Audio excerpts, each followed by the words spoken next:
House میرے خیال میں 4-5 کرسیاں ہوں تو پورا ہاؤس معذرت کے ساتھ وہ چلا لیتے ہیں. باقیوں کی نہ میرے خیال میں ہاؤس چلانے میں ضرورت ہے اور نہ کردار ہے. سینیٹر صاحب ہمارے لا منسٹر صاحب نے بڑی اچھی بات کی اور ایک محاورہ پیش کیا کہ تمہارا کتا ٹامی اور ہمارا کتا کتا. کیا خوش قسمت ہے دونوں. میرے خیال میں یہ محاورہ بدلنا چاہیے تھا کہ کبھی آپ کا کتا ٹامی کبھی ہمارا کتا ٹامی. جب آپ کا کتا کتا تو ہمارا والا ٹامی.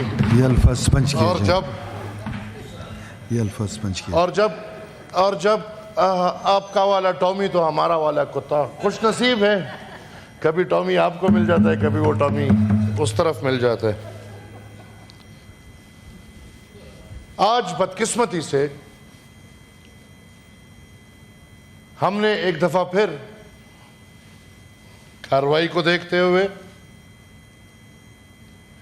آئین سازی اور قانون سازی کو دیکھتے ہوئے الحمدللہ دنیا کو یہ پیغام پہنچا دیا ہے کہ یہ عوام کا سینٹ نہیں ہے بلکہ یہ ربر سٹیمپس ہیں.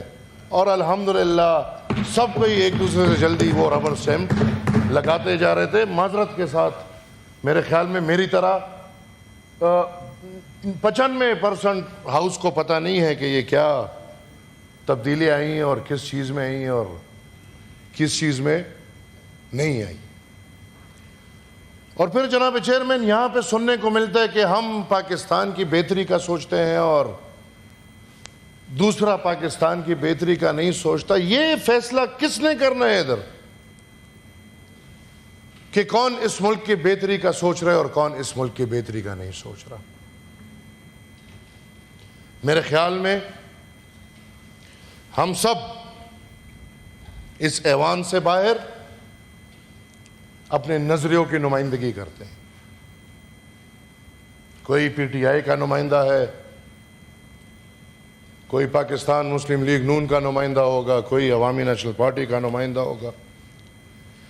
لیکن ہم یہ کیوں یاد نہیں رکھتے کہ جب ہم ادھر آ جاتے ہیں تو پھر ہم پارٹی کے نمائندے نہیں, ہم پھر عوام کے نمائندے ہیں. یہ ہاؤس اور لوور ہاؤس یہ پارٹیز کے لیے نہیں بنے, یہ پاکستان کے عوام کے لیے بنے ہیں.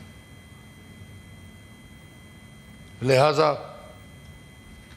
میری یہ ریکویسٹ اور گزارش ہے کہ اپنے اوپر کپڑا ڈال لیجئے, یہ ربر سٹیمپنگ کا کردار ختم کر لیجئے. یہ جو کل کر رہے تھے وہ بھی توبہ کر لیں, جو آج کر رہے ہیں وہ بھی توبہ کر لیں,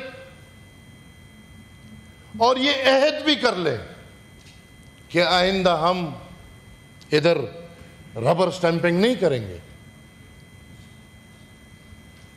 جب ایک قانون ایک آئین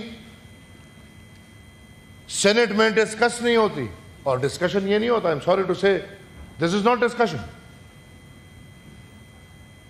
چھوٹا آئین ہو چھوٹا قانون ہو, بڑا آئین ہو بڑا قانون ہو. میں اپوزیشن لیڈر کے اس بات کے ساتھ کھڑا ہوں, آپ نے کیا, ہمارے لوئر صاحب نے کی, سوری نیا ہوں نام تھوڑے انشاءاللہ, وہ علی ظفر صاحب نے کی, کہ ہر نقطہ کمیٹی میں جانا چاہیے.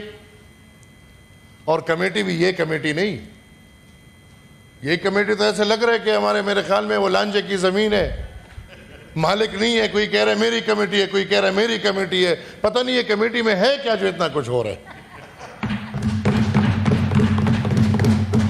بنیادی کام ہم سب کا یہ ہے, جس کام کے لیے ہم ادھر آئے ہیں کہ ہم آئین اور قانون کو دیکھیں گے اور اس میں عوام دوست پالیسیز لائیں گے, وہ کام ہمیں مہربانی کر کے کرنے دیں. ہم کسی کے بھی, وہ مسلم لیگ ہو, وہ پیپلز پارٹی ہو, وہ پاکستان تحریک انصاف ہو, وہ باپ ہو یا پھر اور باپ ہو, ہم کسی کے بھی ربر سٹیمپس نہیں بن سکتے. جس چیز میں مشورہ ہوگا, بالکل یہ نہیں کہ ہم ادھر کو یہ سب کچھ خراب کرنے کے لیے, نہیں, ہم سب اس عہد کے ساتھ بیٹھے ہیں, وہ اپوزیشن میں ہو ادھر ہو وہ تو الگ بات ہے, پروجیکشن. کل یہ لوگ پاکستان کے خلفائے راشدین تھے, آج آپ پاکستان کے خلفائے راشدین ہیں. 3.5 سال وہ میڈیا والے بیچارے بھی پریشان ہو گئے, وہ 3.5 سال ان کی اچھائیاں بولتے رہے. ہمارے سینیٹر صاحب کو کہاں لے گئے, پھر ایک دم پیج پلٹا, وہی سب ادھر والے اب ختم ہے, بیکار ہے, پاکستان دشمن ہے, خلاف ہے, پاکستان توڑنا چاہتے ہیں, اور ادھر والے ٹھیک ہو گئے. میں یہ سمجھتا ہوں کہ ہم سب ادھر جو آئے ہیں اس عہد کے ساتھ آئے ہیں کہ ہم نے پاکستان کے عوام کے لیے خدمت کرنی ہے. لہذا اس نظریے سے اوپر کہ میں کہوں کہ نہیں بھائی میں پن خان ہوں پاکستان کے لیے, میں ہی سوچ سکتا ہوں, کوئی اور نہیں سوچ سکتا, اور ہر مکتبہ فکر کہ لوگوں کو ہر کمیٹی میں ڈالے اور متعلقہ قانون جناب چیئرمین کمیٹیز میں بھجوایا جائے. اور میرے خیال میں اس پہ کوئی میں غلط بات نہیں کر رہا, اگر ہم سب عوامی نمائندے ہیں اور اس بات میں کوئی غلطی نہیں تو اپوزیشن اور حکومت کو اس بات پہ متفق ہونا چاہیے کہ ہر قانون اور ہر آئین کمیٹیز میں جائے, وہاں پہ ڈسکس ہو, وہاں پہ اس کی جانچ پڑتال ہو, بہترین سے بہترین قانون ہم عوام کے لیے پیش کریں. پانی نہیں چاہیے. کمیٹیز کی بات ہوئی چیئرمین صاحب, میں زیادہ بات نہیں کروں گا, میں صرف اتنا بولوں گا کہ ذرا وضاحت ہو جائے کہ یہ کمیٹیز کی تقسیم کس نے کی ہے. جی سر. میں بطور پارلیمنٹری لیڈر عوامی نیشنل پارٹی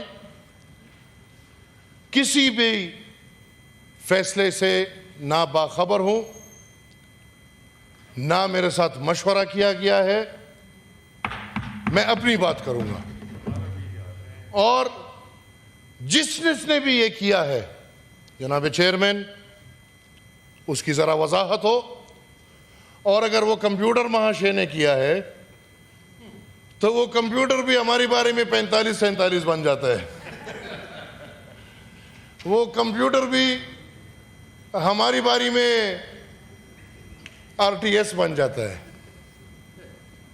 ورنہ حکومت کی مرضی کا جو پرچہ کمپیوٹر تو خرید کر کے نکالے, اس کمپیوٹر کی کیا حشر ہوگی. اب ہماری قسمت فیصلے کمپیوٹر معاشرے کے حوالے ہیں. چلے یہ بھی ٹھیک ہے, میرے خیال میں یہاں پہ ہر بندے کے اپنی ایکسپرٹیز ہوں گی. کسی کی ہیلتھ میں ایکسپرٹیز ہوں گی, کسی کی ایجوکیشن میں ایکسپرٹیز ہوں گی, کوئی فائنانس میں ایکسپرٹ ہوگا, وہ اور آپ نے اس کے آپشنز لیے ہیں. اور پھر جب آپ کہتے ہیں کہ 5 میں سے 3 تو آپ ہم سے 3 آپشن لے لیتے. یہ 2 fill in the blank ہم سے بھروانے تھے تو خیر ہے ہم خالی چھوڑ دیتے, وہ آپ پہلے سے بھر دیتے. But on the floor of the house sir we need to know کہ یہ فیصلہ جو کمیٹیز کا فیصلہ ہوا ہے اور جو کاغذ آج سب کسی کو پکڑایا گیا ہے, یہ فیصلہ کس کس نے کیا ہے اور اس میں کس کس کا مشورہ شامل ہے. سر 3-4 باتیں میں کرنا چاہتا ہوں اور وہ انتہائی ضروری. ہم تو ادھر ان مسئلوں میں پڑے ہیں کہ بھئی میں نے پچھلی دفعہ بھی کہا تھا ہمارے لیے سب سے بڑا مسئلہ کیا ہے, پکڑ لو رہا کر لو, پکڑ لو رہا کر لو, پکڑ لو رہا کر لو. کسی نے باندھنا ہے, کسی نے رہا کرنا ہے. ہمارے مسئلے اس سے نہیں نکل رہے, ہم عوام کی طرف نہیں جا رہے, ہم بنیادی مسائل کی طرف نہیں جا رہے. اور آج بھی الحمدللہ ہم نے وہی ماحول دیکھا, اس سے بڑھ کے ہم نے نہیں دیکھا.